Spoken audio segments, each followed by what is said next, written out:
మంచిది. దేవుని ఘనమైన పరిశుద్ధనామకే మహిమ కలుగును గాక. దేవుని యొక్క మహాకృపను బట్టి గతకాలం అంతా కూడా దేవుడు కాచి కాపాడే రెక్కల కింద మరొక రోజు ఆయన సందర్భం గడపడానికి ఆయన మనకిచ్చిన మంచి సమయాన్ని బట్టి ఆయన నామానికి మహిమ కలుగును గాక. చిన్న ప్రార్థన చేసుకుని వాక్య భాగంలోకి వెళ్దాం. స్తోత్రం నాయన మహాపరిశుద్ధమైన దేవ, మీకే వందనాలు, స్తోత్రాలు. మహోన్నత మహాగముడా మీకు వందనాలు. వాక్యమైన దేవుడు నాయన, వాక్యం ద్వారా మీరు మాతో మాట్లాడి బలపరిచి దీవించి ఆశించి అయ్యా మీ జ్ఞానంతో మమ్మల్ని సహాయం మాకు దయచేసి నడిపించి కృప దయచేయమని యేసునామములో నడుచున్నాం తండ్రి, ఆమేన్. మంచిది. దేవుని ఘనమైన పరిశుద్ధనామముకే మహిమ కలుగును. వాక్యం వినుచున్నా చూస్తున్న మీ అందరికీ కూడా ప్రభువైన యేసుక్రీస్తు నామములో వందనములు శుభములు తెలియజేస్తున్నాను. నిన్నటి దినాన మనం సమూయేలు గ్రంథం 9వ అధ్యాయాన్ని మనం ధ్యానం చేసుకున్నాం. 9వ అధ్యాయంలో సౌలు గార్ధములు వెతుక్కుంటూ సమూయేలు దగ్గరికి వెళ్ళడం, సమూయేలు గారితో దేవుడు మాట్లాడి ఈయనే ఇజ్రాయెల్ కూడా రాజుగా నేను ఏర్పాటు చేశానని చెప్పి దేవుడు నిర్ణయం చేయడం, అదంతా కూడా మనం చూసాం. ఇప్పుడు 10వ అధ్యాయము సమూయేలు గ్రంథం 10వ అధ్యాయంలో చూడండి.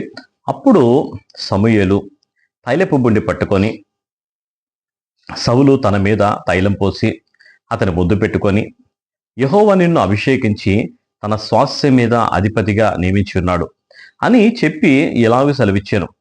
ఈ దినమున నీవు నా యుద్ధ నుండి పారిపోయిన తర్వాత బెన్యామీను సరిహద్దుల్లో సెల్సాహులో ఉండు రాహేలు సమాధి దగ్గర 2 మనుషులు నీకు కనబడుదురు. వారు నీవు వెతకబోయిన గార్ధబొమ్మలు దొరికినవి. నీ తండ్రి తన గార్ధబొమ్మల కొరకు చింతింపక నా కుమారుని కనుగొనుటకై నేనేమి చేతునని నీ కొరకు విచారపడుచున్నాడని చెప్పుదురు.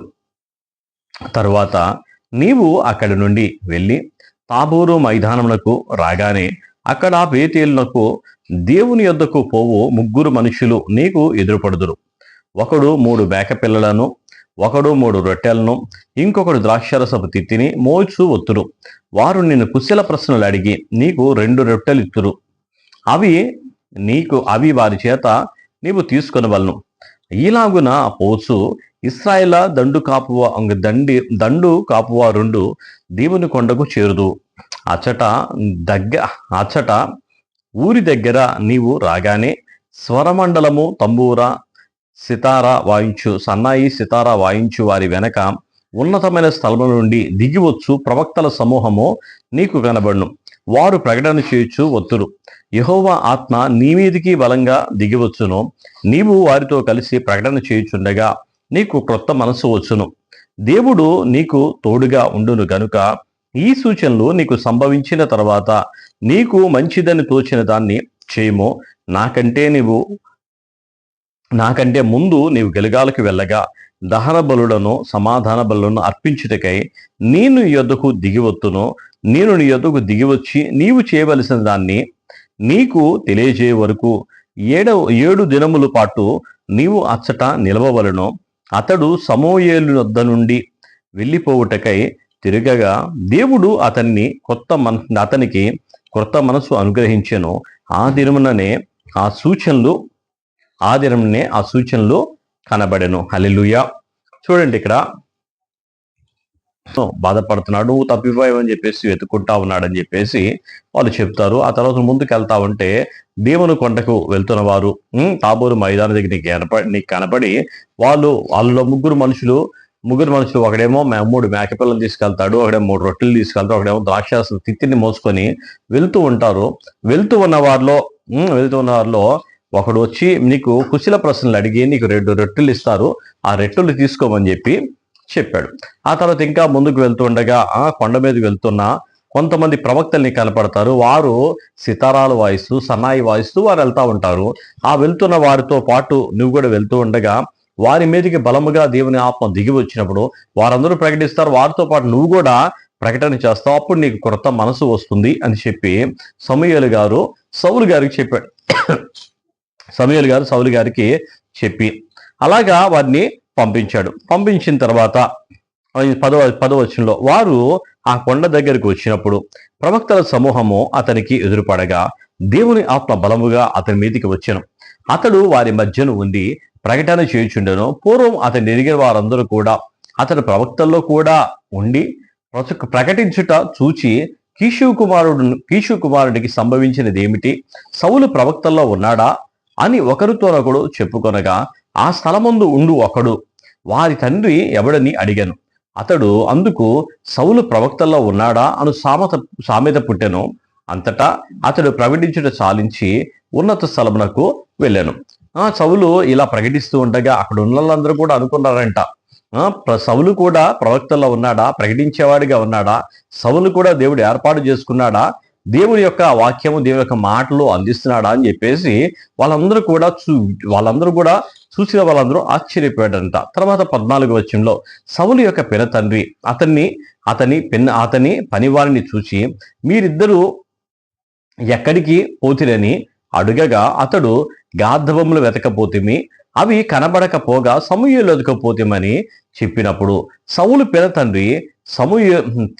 తండ్రి సమూయేలు నీతో చెప్పిన సంగతి నాతో చెప్పమని అతనితో అనగా, సౌలు గార్ధబములు దొరికినవని అతడు చెప్పినని తన పిన్న తండ్రితో అనెను. కాని రాజ్యమును గుర్చి సమూయేలు చెప్పిన మాటను గుర్చి చెప్పలేదు. తన పిన్న తండ్రి వచ్చి అడుగుతా ఉన్నాడు అనమాట, ఎక్కడికి వెళ్ళారయ్యా, మీరు 2 రోజులు కనబడలేదు అని అంటే, గార్ధబాలు తప్పిపోయినాయి, గార్ధబాలు ఎతకడానికి వెళ్తా అలాగే సమూయేలు గారి దగ్గరికి కూడా వెళ్ళాము అంటే, సమూయేలు గారు ఏమన్నారు, నాతో చెప్పయ్యా అని చెప్పంటే, గార్ధబాలు దొరికితే అని చెప్పాడు, కానీ రాజ్యం నీకు ఇస్తాడు అనే మాట మాత్రం వీళ్ళు చెప్పలా. అని చెప్పిన మాట అందులో కొంత దాచారు, కొంత ఉంచారు.